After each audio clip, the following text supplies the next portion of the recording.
అతి తక్కువ ఖర్చుతో తల్లిదండ్రులవ్వాలనే మీ కలను నిజం చేస్తోంది Rohit test tube baby centre Khammam.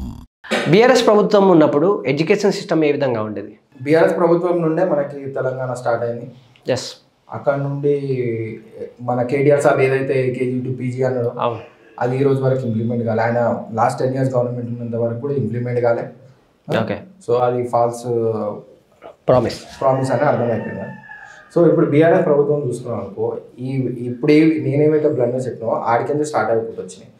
ఇప్పుడు బీఆర్ఎస్ ప్రభుత్వం ఉన్నప్పుడు ఆయన కేజీ టు పీజీ అన్నాడు కదా, కేజీ టు పీజీ ఇవ్వాల్సిన అవసరం ఉంది. ఇంటర్ దాకా ఇచ్చుంటే మస్తు అయిపోతుండే, that too with good infrastructure.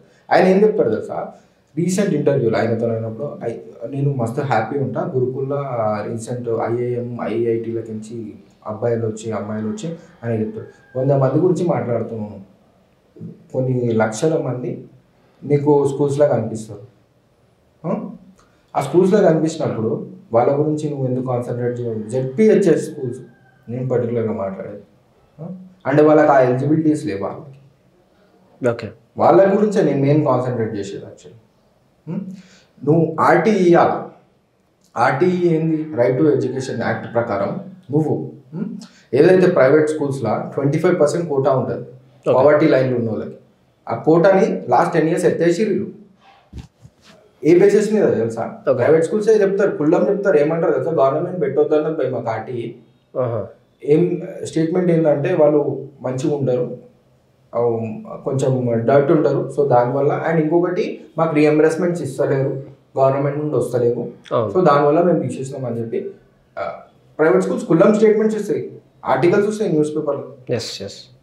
నువ్వు 25% అంటే ఇట్స్ నాట్ చిన్న అమౌంట్ కాదు అది.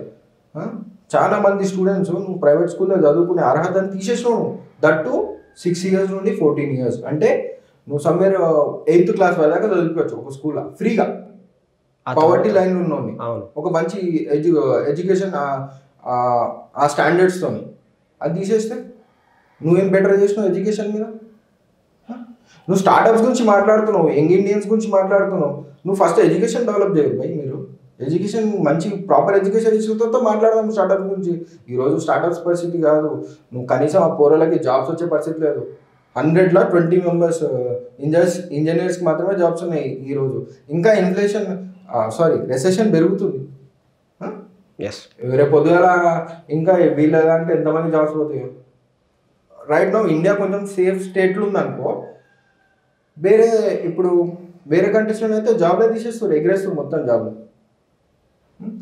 సవితా ఇంద్రారెడ్డి గారు ఉన్నప్పుడు సమ్వేర్ 21 schools అనుకుంటా 0% 10th రిజల్ట్ వచ్చింది. ఆ టైంలో నువ్వు ఆ స్కూల్స్ని నువ్వు తీసేయాలి కదా, కానీ తీసేయాలి బ్యాక్ చేసుకుంటా, అరే ఏదో ఎప్పుడో మిస్టేక్ అవుతుంది సో అది దానివల్ల. ఇంటర్మీడియట్ ఎగ్జామ్స్ అప్పుడు ప్రైవేట్ కరెక్షన్స్ ఇచ్చినప్పుడు విద్యార్థుల జీవితాలతో ఆడుకున్నారు. ఆ టైంలో ఎంతమంది విద్యార్థులు సూసైడ్ చేసుకోరు? మరి వీళ్ళందరికీ కనిపించాలి. మరి ఒకడు మొదలు చేసిండు, దాన్ని ఇంకొకరు కంటిన్యూ చేస్తూ ప్రస్తుతానికి. మరి వీళ్ళన్నా జర మారుస్తే మంచిగా ఉంటుంది.